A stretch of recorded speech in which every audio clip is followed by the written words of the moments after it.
UP के मुख्यमंत्री योगी आदित्यनाथ ने एनडीटीवी महाकुंभ संवाद में एक बहुत खास बात कही जो लगातार चर्चा में है। योगी ने कहा कि सनातन धर्म भारत का राष्ट्रीय धर्म है। आखिर योगी ने ऐसा क्यों कहा? क्या योगी आदित्यनाथ हिंदुत्व की जगह सनातन शब्द का इस्तेमाल करके जात पात की राजनीति को तोड़ना चाहते हैं? क्या वो सनातन और कुंभ के जरिए एक विकास का ऐसा मॉडल पेश करना चाहते हैं जिसमें धर्म नीति और अर्थ नीति दोनों का संगम हो? और क्या कांग्रेस या दूसरे विपक्षी दल बीजेपी के इस सनातन सिद्धांत से घबरा गए हैं? इन तमाम सवालों के लिए आपको हमारी ये रिपोर्ट देखनी चाहिए।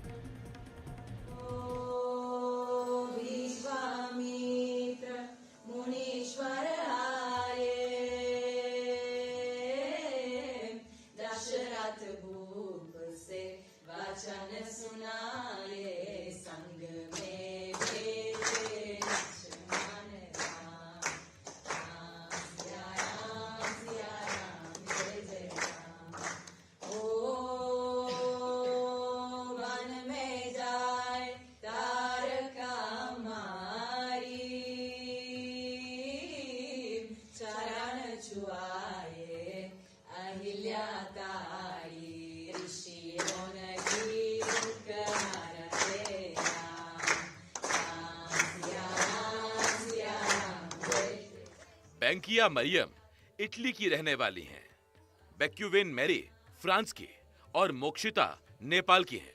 लेकिन देश, धर्म, जाति सब छोड़कर तीनों फिलहाल सनातन की हो चुकी हैं।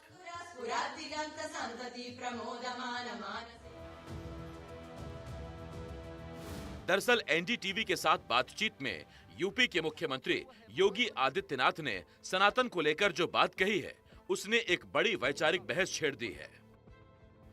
न जाति का भेद, न पंथ का भेद, न संप्रदाय का भेद, न भाषा का भेद, न क्षेत्र का भेद, यही तो सनातन है और सनातन ही राष्ट्र धर्म है। ये सनातन धर्म भारत का राष्ट्रीय धर्म है। सनातन धर्म मानव मात्र का धर्म है।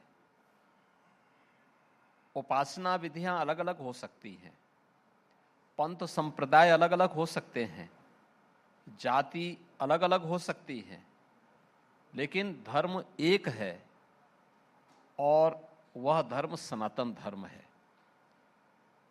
कुंभ उस सनातन धर्म का एक महापर्व है। यह तो महापर्व है, महायोजन है, जाति भेद से हट करके है। न जाति का भेद है, न पंथ का भेद है, न संप्रदाय का भेद है, न भाषा का भेद है, न जाति का भेद, न छुआछूत का भेद, न पांथिक भेद, न भाषा का भेद। और हम उसी पर प्रहार कर रहे थे कि जो लोग हमें बदनाम करते थे, सनातन धर्म को बदनाम करते थे, वे आकर के इन आयोजनों के साथ जुड़ करके देखें, दूर से मत देखें। योगी आखिर किन लोगों का जिक्र कर रहे हैं? कौन लोग सनातन धर्म को बदनाम करते हैं? वो किसे कह रहे हैं कि कुंभ को दूर से ना देखें, कुंभ को इसके साथ जुड़कर देखें? क्या कांग्रेस ने खुद इस सवाल का जवाब दे दिया? अरे भाई, गंगा में डुबकी लेने से गरीबी दूर होती क्या? आपको खाना मिलता पेट को? आपको आगे सुनाएंगे मल्लिकार्जुन खड़गे का पूरा बयान और ये भी कि बीजेपी ने इस पर पलटवार कैसे किया। लेकिन पहले योगी के बयान पर बात करते हैं। ध्यान देने की बात है कि योगी ने हिंदू या हिंदुत्व की जगह सनातन पर जोर दिया। ऐसा क्यों है? ध्यान देने की बात है कि हिंदू राष्ट्र कहने पर विवाद होता रहा है। राष्ट्रीय स्वयंसेवक संघ भी ऐसे विवादों में नहीं पड़ना चाहता। तो क्या सनातन को राष्ट्र धर्म बताकर योगी की कोशिश विवाद में पड़े बिना हिंदुओं को एकजुट करने की है?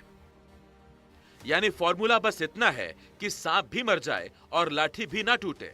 मिसाल के तौर पर आज का ही उदाहरण लीजिए। जब खड़गे ने कुंभ पर बयान देकर विवाद को हवा दी, तब बीजेपी जवाब देने के लिए सामने आई और पार्टी के प्रवक्ता ने अपने जवाब में बार बार सनातन का ही जिक्र किया। हजारों करोड़ों लोग हज करने जाते हैं, हम सम्मान के साथ उनको विदा करते हैं, सम्मान के साथ उनको घर लिवा के लाते हैं, उनको नमन करते हैं, प्रणाम करते हैं, क्योंकि आस्था का विषय है। और यहां जब हजारों करोड़ों लोग मां गंगा की संगम की शरण में जा रहे हैं, और ये आज का विषय नहीं है, करोड़ों वर्षों से जा रहे हैं। इस प्रकार के वचन, सनातन के खिलाफ इस प्रकार के बोल, ये शर्मनाक है। कांग्रेस पार्टी की ऐसी सनातन विरोधी सोच कैसे हो सकती है? जब हम अंजुली में गंगा मां के पानी को लेकर नमन करते हैं तो करोड़ों विश्वास जगते हैं। एक तरफ ऐसे लोग हैं जो इस आस्था को जीवित रखते हैं, करोड़ों लोगों के साथ खड़े हैं, और एक तरफ कुछ ऐसे लोग हैं कांग्रेस पार्टी के जो इस आस्था का मखौल और मजाक बनाते हैं, सनातन के खिलाफ बोलते हैं। आज राहुल गांधी जी को और सोनिया जी को इस प्रकार की बयानबाजी के लिए पूरे हिंदुस्तान से और सनातन धर्म पर विश्वास करने वाले प्रत्येक व्यक्ति से क्षमा याचना करनी चाहिए। कांग्रेस जिस कुंभ पर बयान देकर फंस गई और जिस कुंभ में उसे राजनीति दिखी, उसी कुंभ को मुख्यमंत्री योगी आदित्यनाथ किस दिशा में लेकर आगे बढ़ रहे हैं वो भी समझ लीजिए। योगी आदित्यनाथ का कहना है कि कुंभ में आस्था भी है और आधुनिकता भी, कुंभ में स्वच्छता भी है, सुरक्षा भी है, और सबसे ऊपर कुंभ सुव्यवस्था का भी जीता जागता सबूत है। ऐसा इसलिए है क्योंकि सनातन धर्म देश के विकास का पुरजोर समर्थक है। सनातन धर्म विकास विरोधी नहीं है, विकास का आग्रही है, और इसीलिए हमने कुंभ को आस्था और आधुनिकता के साथ भी जोड़ा है। महाकुंभ उसका एक दिग्दर्शन करा रहा है। आस्था भी है, आधुनिकता भी है, स्वच्छता भी है, सुरक्षित भी है, सुव्यवस्था भी है, और डिजिटल कुंभ का दर्शन भी करा रहा है, क्योंकि यही सनातन धर्म की प्रेरणा है, और उसी के अनुरूप हम कार्य कर रहे हैं। सनातन धर्म के एक अनुयायी के रूप में इस देश के लिए और सनातन धर्म के लिए अपनी सेवाएं देना, बिना भेदभाव के, जो प्रधानमंत्री जी का मंत्र है, सबका साथ और सबका विकास का, सर्वे भवन्तु सुखिनः सर्वे सन्तु निरामया, उस भाव के साथ कार्य करना, और हम लोग उसी राह के पथिक हैं, उसी मार्ग पर आगे बढ़ रहे हैं। मुख्यमंत्री योगी आदित्यनाथ जो बात कह रहे हैं उस पर ध्यान दीजिए। कुंभ में आस्था भी है और आधुनिकता भी। CII यानी कन्फेडरेशन ऑफ इंडियन इंडस्ट्री के एक अनुमान के मुताबिक महाकुंभ के आयोजन से 25,000 करोड़ रुपए का कारोबार हो सकता है। इस आयोजन में पूजा सामग्री से 5,000 करोड़ रुपए, डेयरी उत्पाद से 4,000 करोड़ रुपए और फूलों से 800 करोड़ रुपए का कारोबार होने की उम्मीद है। इतना ही नहीं, लग्जरी होटलों से 6,000 करोड़ रुपए का कारोबार होने की उम्मीद है। लेकिन क्या कांग्रेस इन आंकड़ों को नहीं देखती है? क्या उसे आस्था की डुबकियों में राजनीति इसलिए दिख रही है क्योंकि पार्टी विरोध के लिए विरोध कर रही है? अरे भाई, गंगा में डुबकी लेने से गरीबी दूर होती क्या? आपको खाना मिलता पेट को? मैं किसी की आस्था के ऊपर ठोस नहीं लगाना चाहता हूं। अगर किसी को दुख हुआ तो मैं माफी चाहता हूं, लेकिन आप बताइए, अरे जब बच्चा भूखा मर रहा है, बच्चा स्कूल में नहीं जा रहा है, मजदूरों को मजदूरी नहीं मिल रही है, जब ये है तो ये लोग जाकर हजारों रुपए खर्च करके कंपटीशन पे डुबकियां मार रहे हैं। भारत की जो सबसे बड़ी विपक्षी पॉलिटिकल पार्टी है, वही महाकुंभ और इस आस्था को नकार रही है, उसका मजाक बना रही है, मखौल उड़ा रही है। आज हमने कांग्रेस पार्टी के अध्यक्ष मल्लिकार्जुन खड़गे जी को अपने भाषण में महाकुंभ और गंगा मैया पर जिस प्रकार की टिप्पणी करते हुए सुना, बहुत तकलीफ पहुंचता है करोड़ों लोगों। आज मल्लिकार्जुन खड़गे जी ने कहा, क्या गंगा में डुबकी लगाने से गरीबी दूर हो जाएगी? क्या गंगा में डुबकी लगाने से लोगों को नौकरी मिल जाएगी? क्या गंगा में डुबकी लगाने से लोग खुश हो जाएंगे और देश सही चलेगा? ये लोग हजारों रुपए खर्च करके पता नहीं क्यों गंगा में जाके डुबकी लगाते हैं और कंपटीशन करते हैं डुबकी लगाने की। मैं आज चैलेंज करता हूं कि मल्लिकार्जुन खड़गे जी और कांग्रेस पार्टी, राहुल गांधी और सोनिया जी किसी और धर्म की आस्था के विषय में ऐसा कह सकते हैं क्या वो कह सकते हैं कि इफ्तार पार्टी में जाने से गरीबी दूर हो जाती है या लोगों को नौकरी मिल जाती है? किसी और धर्म के आस्था को लेकर वो खिलवाड़ करने की सोच भी नहीं सकते हैं और ऐसी बयानबाजी कर भी नहीं सकते। कुंभ को योगी और उनकी पार्टी सनातन आस्था के रूप में तो पेश कर रही है। माना जा रहा है कि ये कांग्रेस और कई क्षेत्रीय पार्टियों की जाति वाली राजनीति को ध्वस्त करने की रणनीति भी है। महाकुंभ और सनातन के नाम पर योगी ये संदेश भी देना चाहते हैं कि संगम पर ना जाति का भेद है, ना ही पंथ का। आगे बढ़ने से पहले आपको बता दें कि सनातन में सना का अर्थ होता है समस्त काल और तन का अर्थ होता है विद्यमानता, यानी कि सभी काल में विद्यमानता, यानी जो सभी कालों में जो विद्यमान है वही सनातन है।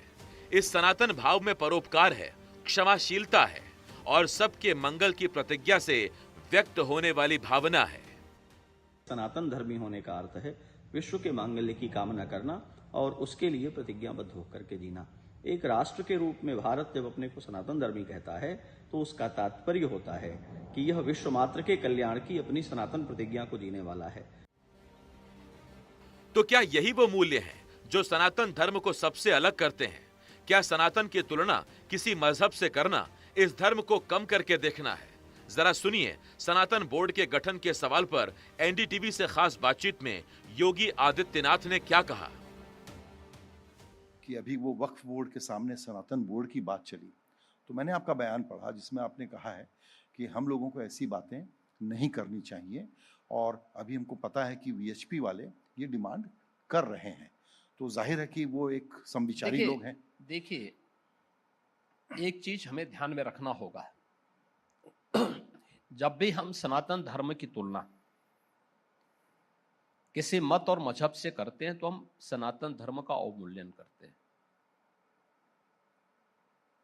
सनातन धर्म के अंदर सैकड़ों पंथ और संप्रदाय हैं, सैकड़ों की संख्या में। इन सब की अपनी उपासना विधि है।